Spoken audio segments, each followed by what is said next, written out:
Hey everybody, before the show starts, we just wanted to let you know something cool that we've been working on. Yep, we're super excited.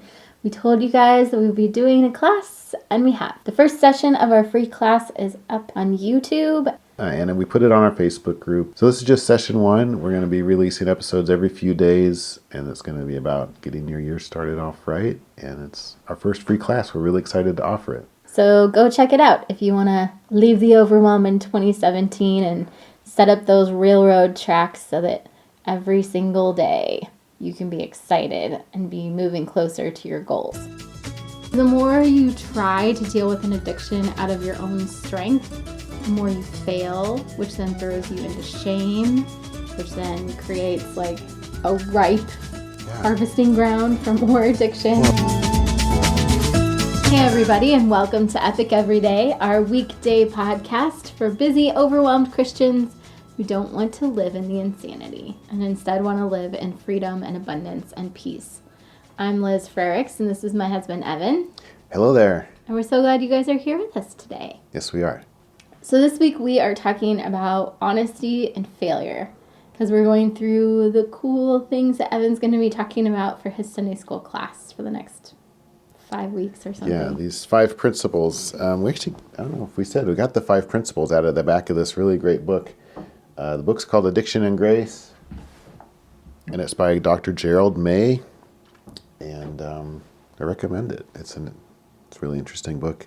And I tend to think that the ways to fight addiction is just really the ways to develop spiritually. I mean, we get addicted because we're grabbing on to this and that to help us cope in life. And if we're coping healthy, we don't need to grab onto anything. Right. I mean, if we're into the CSCs like we should be, and then, in this guy's list of 5 principles, that's our spiritual goals right there. Yeah. And I think we're all addicted to something or a handful of things. And that's kind of what we're going to talk about today. Different little, the guy in the book calls it attachments.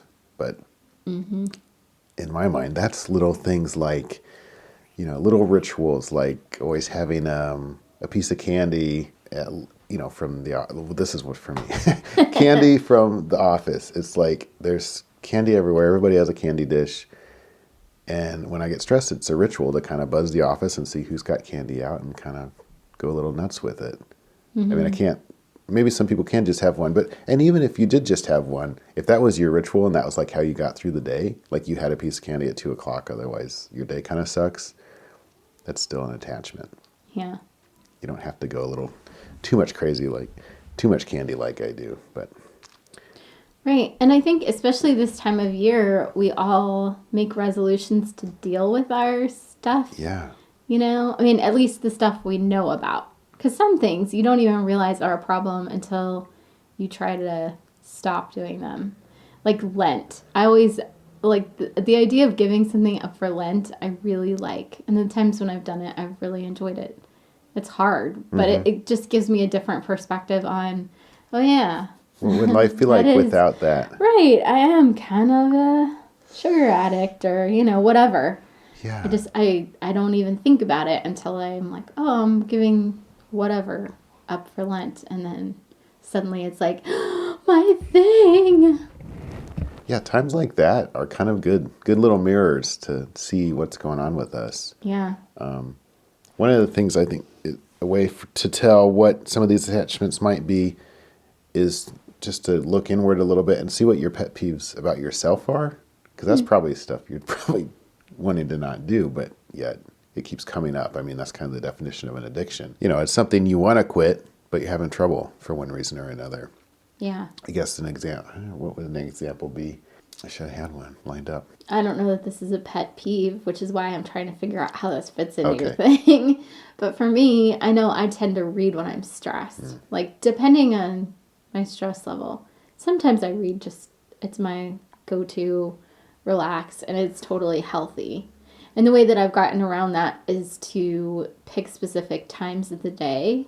Like if I'm reading before about dinner time, it's usually because I'm stressed and I'm reading instead of doing something else I'm supposed to be doing. Right. But after dinner, when I'm reading, it's more like it's the end of the day, I've finished all my chores, and now I'm just having some intentional downtime. But if I was like, okay, now I'm not going to read it all, I would get cranky. All right, let's touch the pet peeve language. I think that's a good example, but I don't want to frame it that way. That doesn't make a lot of sense. Okay. So if one of your goals is like, hey, I'm going to deal with whatever, I'm going to drink less this year, which drinking really can mess up your body. So it's a good goal. Mm-hmm. But so if you're like, all right, I'm not going to drink as much this year. I'm going to try to only have one glass on the weekends or whatever your goal is. One glass every day. Whatever. But I think one of the problems we get into is that we, especially this time of year, we set ourselves up to deal with addictions using willpower. Yeah. Which willpower is it's kind of a seductive trap. Because the more you try to deal with an addiction out of your own strength, the more you fail, which then throws you into shame, which then creates like a ripe harvesting ground for more addiction. Well, right, because there's more stress that you got to deal with. Right, exactly. I mean, I don't know, it's just fascinating to me. I mean, just that there are things like this that we really can't just quit. I mean, it takes certain technique, and it's not just replacing a bad addiction with a good one, like reading your Bible. Right. It takes the spiritual work of the CSCs and the spiritual work of honesty and being okay with failure and living in the gospel of grace. That's kind of what we're talking about this week. Yeah. Yeah. I mean, if you're not surrendered, like we've talked about over and over with surrender, it means that you have access to the power of the Holy Spirit. And addiction is this battleground where every time we engage in the addiction, we're losing a part of ourselves. And we think that the solution is to like try to fight off the addiction, slay the beast. But the solution really is to do the work of surrender, to give ourselves to the Lord so that He can keep us safe. Mm-hmm. What do you think are some ways that people can try to discover what those might be about themselves? The addictions? Yeah. I mean, I think I like this attachment word because it seems general enough. And like addiction sometimes sounds like, oh, that's other people deal with addictions. But I think we all could say we have attachments. And I mean, it's just little stuff like maybe always needing a soda or a snack or television shows that you can't miss, games on your phone, or even go-to emotions like anger or goofing around and laughter. Like if that's how you're coping. Yeah. And I mean, those could be, I think like the Lentix example is a great one. Like if it's, try quitting it and seeing what happens. That is probably the biggest indicator. Right. And you don't have to wait until Lent either. No. I mean, you can totally decide. One of the cool things that one of our friends does is he takes a day every week where he doesn't use his phone. Yeah. Just to make sure that he doesn't get addicted to it, and just to kind of measure like, okay, yep. And to, create extra space to spend with Jesus. So I think it's easy enough to decide, hey, I'm going to take a break from, like for me, okay, I'm going to take a break from fan fiction for this week or this day of the week, and if it really is a problem, if I'm like, oh my gosh, I'm so cranky and I cannot handle this, then I probably need to take a closer look at how my reading habits, you know? Time to get into that in prayer and see what's going on there. Right, exactly. I think, too, it's easy to see surrender as a, once kind of thing, where it's like, all right, just like getting saved. You're like, yep, I prayed the prayer, I am done, woohoo, I'm saved. Instead of seeing surrender as this practice that is kind of like weightlifting. Like, you do it, and if you stop doing it, those muscles will atrophy. But as you do it more and more, you get stronger and stronger, and you have more freedom because of that. Yeah. Like, if somebody's like, hey, I need you to carry my groceries, you totally could help them out. Totally. Yes, if you're a weightlifter. You could carry them and their groceries not to if their you're car. Not a weightlifter, though. Yeah. Yeah, that's a good example. I think another example, I love this word that Dr. May uses in the book, too. He calls it he's talking about consecration. That's a recurring process too. Like especially when you think about the implements in the temple, like the altar and the different dishes and bowls and utensils, like those had to be washed and consecrated over and over again. Otherwise they'd be unclean because they were handling blood all the time. So, and the priests, they're consecrating themselves to the Lord over and over again. And so do the people through the sacrifice rituals and stuff. Like it's our nature as humans to need these habits to stay close to God, to draw close in the first place and then to stay. Yeah. Yeah, just those little tracks, those railroad tracks that go, okay, this is what surrender looks like in my life, and here's my reminder. Oh yeah, I still need to surrender. Yeah. And I still need to surrender. Right. Well, and because the reality is we have a ritual. Addicts will talk about their ritual around their addiction. It involves a certain time of the day or a certain emotional trigger, or, like if it's pornography or something, it's not just going straight to pornography. Maybe it's looking at a magazine first, like a People magazine or something, Sports Illustrated or something that's not porn according to everyone else in the world. And then you start to go down this ritual. You're on this path and you're consecrating yourself to the addiction. Right. Because that's a human process. I think it'll feel familiar consecrating ourselves to the Lord. Yeah. Because that's part of worship and we're made to worship. Yeah. Yeah, and it's so disturbing when you start thinking about like, oh, I'm worshiping this thing. Yeah. I'm getting swept away. I'm letting this other thing control my life.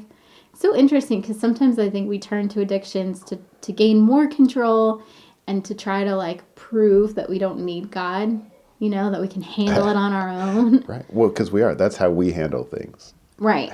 Yes. And then it turns out that we're even more in bondage. And we just, every time we engage in the addiction, we're adding another link to our chain and tying ourselves up even more. So it takes work to be like, all right, now I'm going to start surrendering to God instead. Yeah. And it takes work in the little things, like these attachments, whatever they are, whether it's, it's not porn, it's not being an alcoholic, it's not whatever, it's the little things, these little addictions. I think when we're working to surrender those things and be honest about those things, our whole life is more honest and we're closer to God and we have better relationships. Like these things are all getting worked out in our relationship with God and with each other. Yeah, there's a freedom that comes from just being able to say, yep, this is who I am, this is where I'm at. Yeah, our heart is coming through in all those. I mean, in the big addictions too, definitely. But they're so popular and they're so easy to talk about. It's harder to talk about the little things because that really shows that it doesn't take much to get me off of my consecrated to God track. I can see a bowl of M&Ms and I'm already worshiping them. I mean, but if we're going to be honest, we want to consecrate all the little things too. Yeah. All right. Well, hopefully that gives you guys some things to think about. Being honest to ourselves, that's a great place to start. And if you don't know what your attachments are, asking the Lord always works. Because he's very faithful. Because he wants you to be consecrated to him, not all that stuff. Exactly. He's very faithful to show us that stuff. Yeah. We love you guys and we're praying for you. Hope you guys have an awesome Tuesday and that, you can work on being a little more surrendered today. Thanks to everybody that's been sharing the show. We really appreciate it. If you haven't shared it yet, please do continue to share it. Or please do share it. Yeah. Mm-hmm. And don't forget to take our survey. There'll be a link in the description here and share your results with us on Facebook. We'd love to know how everybody's doing on their CSCs. Yeah, for sure. Because our class is coming. Yep. All right. Talk to you guys later. See ya.